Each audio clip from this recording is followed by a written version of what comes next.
nas últimas 3 rodadas. Ou seja, está em ascensão e pode dar o bote no bota nesse final de semana. Palmeiras que pega um Vasco, que está distante do Z4 e que se tiver de almejar alguma coisa nessa temporada, será mesmo o título da Copa do Brasil.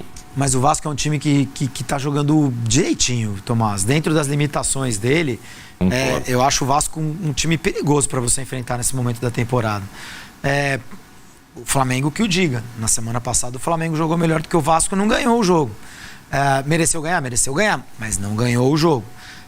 Também imagino um Palmeiras indo para cima do Vasco, assim como eu imagino o Botafogo indo para cima do Fluminense. Antes que você me pergunte, meu palpite também é de empate nesse jogo.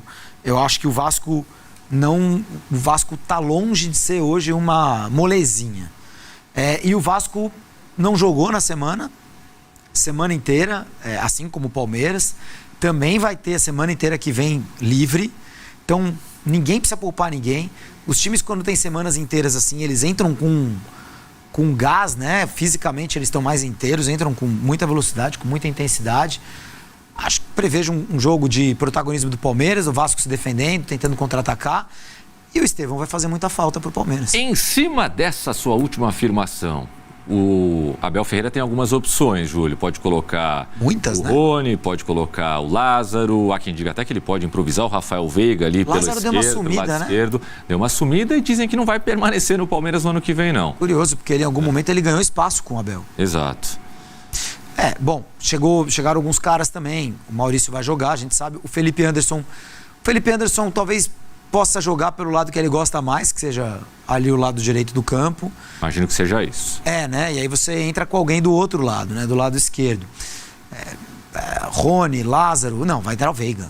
Você acha que entra o Veiga? Sim. Maurício mantido no meio, Flaco Lopes, a referência. Talvez ele jogue o Maurício mais para a esquerda, né? Bota o Veiga onde não precisa ser uma coisa tão fixa também, né? Exato. O Veiga que chegou recentemente à marca de 50 gols no Allianz Parque. É muita coisa. Eu não acho que o Veiga esteja tão mal e tão em baixa com o nosso Abel Ferreira para de repente virar a 7. Não virou o Gabigol. Sim. O Veiga não virou o Gabigol do Palmeiras. O Rafael Veiga simplesmente...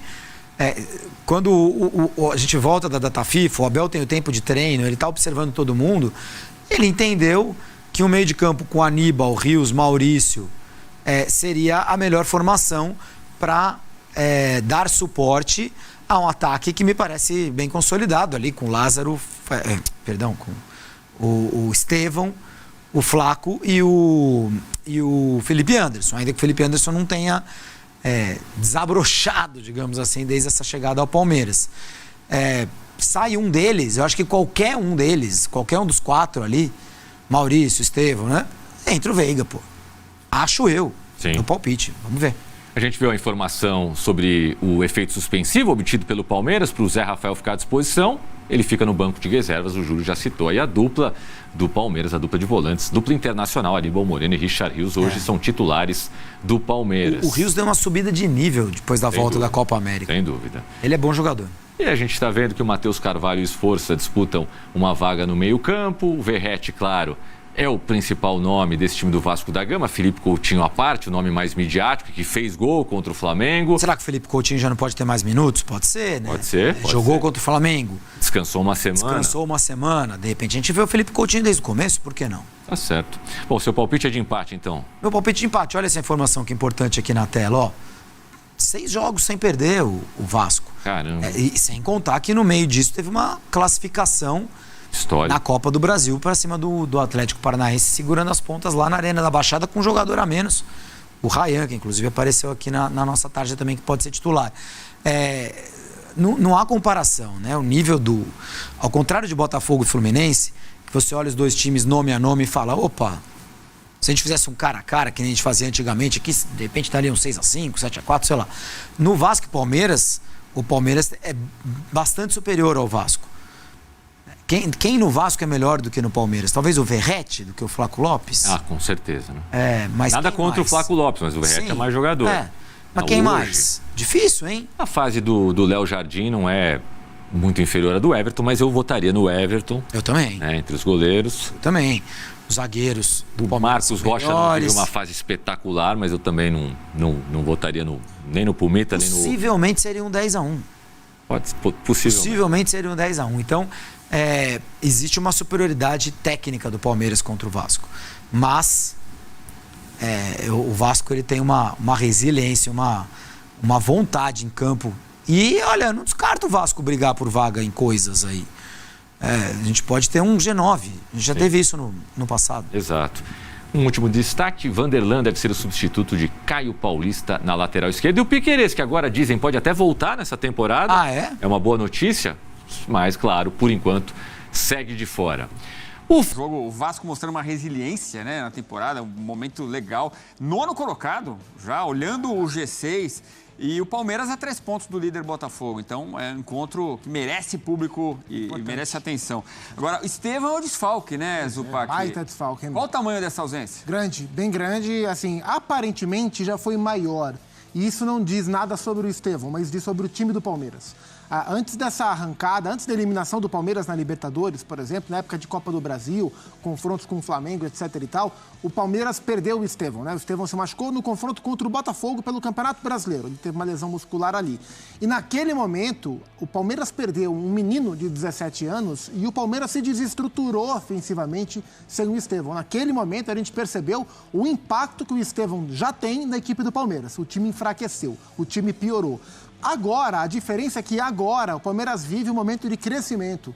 Outros jogadores que não vinham jogando bem, assumindo um papel de protagonismo na equipe. Estou falando do Maurício, estou falando do Felipe Anderson, jogadores, por exemplo, que deixaram o Rafael Veiga no banco de reservas. Então eu tenho a impressão, e eu acho que isso vai ser medido nos próximos jogos, que o Palmeiras está mais pronto, a princípio, para sobreviver bem sem o Estevão. Claro que é um problemaço. Para mim, o Estevão é o primeiro, o segundo, no máximo o terceiro, abaixo disso não, melhor jogador do campeonato. Talvez o segundo melhor jogador do campeonato. Então é claro que vai ter um impacto grande não tê-lo no duelo contra o Vasco. Mas a impressão que eu tenho é que o Palmeiras melhorou nos últimos jogos a ponto de conseguir sobreviver melhor. A grande questão agora é quem o Abel vai colocar no lugar do Estevão. Ele pode colocar Rony ou Lázaro pelo lado do campo e manter a estrutura com o Maurício de meia e o Felipe Anderson aberto pelo outro lado, ou ele pode colocar o Maurício na direita, onde o Maurício jogava nos tempos de Inter, onde o Estevão joga,